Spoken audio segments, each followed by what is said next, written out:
Hey guys, welcome back to my channel. My name is Heather and I'm the owner, creator, and coach for Believe in Better Finances. So let me start off by saying I apologize for the lighting in this video today. It is kind of a cloudy, almost rainy day here in the area that I'm at, so it's affecting my lighting a little bit. But nonetheless, I wanted to shoot this quick video and talk to you guys about something that I've been doing that I think would help any of you guys out there watching, any of you YouTubers watching my videos and things like that. So one of the things that I always tell my clients is trying to be proactive when it comes to your money and your finances overall. And one of the things that I always find that really stumps a lot of people each year, and that is the topic of Christmas and all the expenses that go with it. You know, personally for me, I absolutely love Christmas. Christmas is probably one of my, I would say it's probably my favorite holiday. You get to see a lot of family. At least in my case, I have family out of town, so that's usually the time of year they're going to come in, and just all the festivities and things like that. So for me personally, I really do enjoy Christmas, but one of the things that I don't enjoy about it is how expensive that particular month can be for us and our family, and I'm sure the same for most of you guys out there as well. So I wanted to pass along some information about what I do to help save for and be a better planner when it comes to Christmas expenses. And specifically when I say Christmas expenses, I'm specifically talking about gift buying. So if you're buying gifts for your immediate family, extended family, friends, other loved ones, things like that, what can you do so that way when it's October, you're not, kind of going, oh my goodness, Christmas is just a few months away. What am I going to do? The last thing I want to see you guys do is go charge it up on a credit card and have to figure out how to pay it off later. So the last 4 or 5 years, I've been pretty proactive about saving for Christmas, but it wasn't until this past last year in 2015 that I really set a plan really early on in the year. And so I've followed that through into 2016, and I figured I would share with you how I'm saving for Christmas and just some additional tips and things that I might have that could help you guys out. So like I said, in the years past when I started to save for Christmas early, I would start like August, September, October. But what I found was sorry, my eye's itching.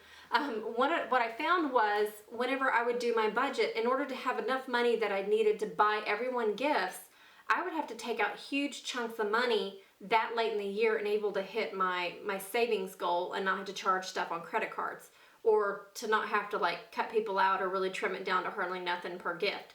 So one of the things that I've done for this year and last year is I set an overall dollar amount that I plan on spending for Christmas gifts. So that includes my parents, my in-laws, my husband, my sibling, my aunts, uncles, cousins. Obviously, you may or may not have as many people that I'm buying for. You may have more, you may have less. But basically is you want to figure out how many people you're buying for and how much money you're going to spend per person. I actually have a video that's dedicated to Christmas budgeting specifically for that. So I'll link it in the description box below, or you can just search through my video feeds and find it. But basically check that out. That'll show you how I personally go about budgeting for Christmas per individual, and I have a spreadsheet and everything, so you can check that out and see how I do that. So once I do all those calculations and make my list sorta and check it twice, I from there figure out, okay, how much money am I going to have to save up per pay period in order to hit my target dollar amount by my goal date. So for me personally, my goal date is to have, say, I'm just going to use a round number of $1,000. Say I want to have $1,000 saved up. My goal date for my personal savings goal of Christmas is to have it all saved up by Thanksgiving Day.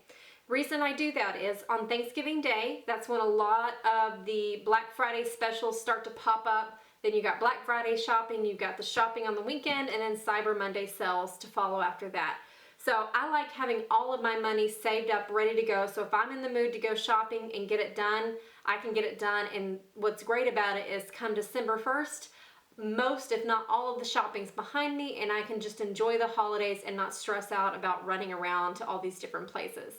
One of the things that I've found that helps me control my overall spending as well is the last couple of years I've really gotten away from shopping in the actual stores. All these stores, for the most part, most things that you're going to buy for Christmas, again, for the most part, can be bought online now. And a lot of them, I think pretty much everything, but maybe one place offered me free shipping. So I literally logged in Thursday night whenever I was up, I wasn't sleepy, I logged in, I had my list of what I wanted to buy for everybody. got online and just started buying things, checking out, and shipping them to my home, and it was wonderful. I literally turned on some Christmas music on my iPhone and just had my laptop there, had a cup of hot chocolate, and I really enjoyed myself. I didn't have to stress out about getting up early to get early deals, rush the crowds. I didn't overspend money because I was picking up all these little trinkets in the checkout line, you know, just stuff like that. So I really enjoyed, you know, being able to have my money ready to go by Thanksgiving Day. So again, determine your goal date of when you want to have the money by. So whether it's Thanksgiving Day, December 1st, or whatnot. And then also you need to figure out how much you want to have taken out of each pay period. So one of the things that I did as soon as Christmas was over, actually I have it set up through direct deposit. So my first paycheck in January, I had my dollar amount taken out by direct deposit and deposited into my credit union bank account. And that account, I specifically labeled it Christmas Fund. Again, I have different accounts set up for different things, which maybe I can get into future videos on. But one of my accounts is, I have it specifically for Christmas gift buying, or what I, like I say, I call it Christmas Fund. So that way I know not to touch that specific account and those funds in it, because that's for, you know, down the way in the year when I go to buy everybody gifts. So basically that's what you want to do, is figure out your dollar amount, figure out your goal date, and then divide that dollar amount by the remaining number of pay periods in the year, and have that money, you know, hopefully direct deposited if you can.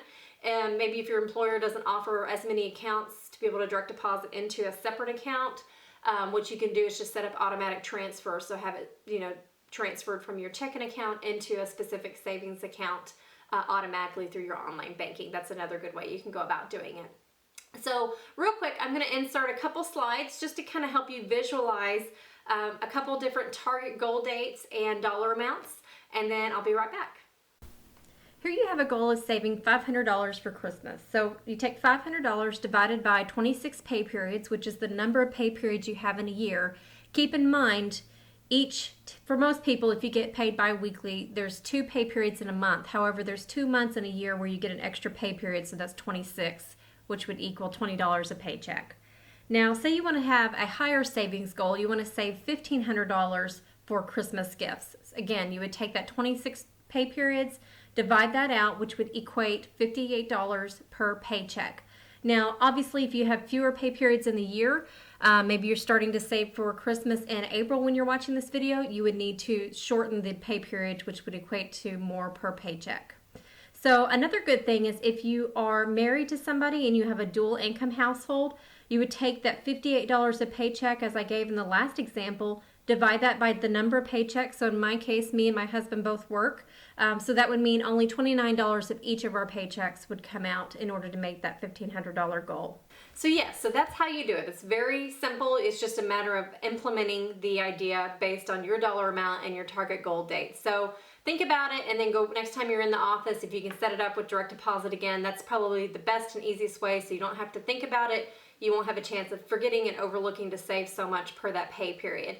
But one of the other good things that I'll just mention is when you're saving up for Christmas well in advance, oftentimes there's going to be things come up throughout the year that you might find on sale. So for example, I know come December I'm going to have a second cousin coming, and with that I want to have some things for that person, that baby as well. And so I found some really cute outfits that were on clearance really from this winter, but the baby will be able to wear it by December. So I went ahead and picked those items up just because they were such a great deal. They were super cute outfits, and that'll be one less thing that I have to shop for come Thanksgiving or November. So again, when you've got cash money set aside, you don't have to worry about tapping into your other money. You can just use a little bit of that money, buy the gifts that you want, and then, you know, again, you can buy throughout the year, or you can do like what I did last year, where I pretty much waited till Black Friday and bought everything and was practically done with all of my shopping in a couple hours. So I hope you enjoyed this video. If you did and you stuck through it all the way, give this video a big thumbs up. Be sure and subscribe. I've got future videos coming as well of other different topics, so I'd love for you to stay tuned and follow along with me on this financial journey. So thanks so much for watching, and see you next time. Bye.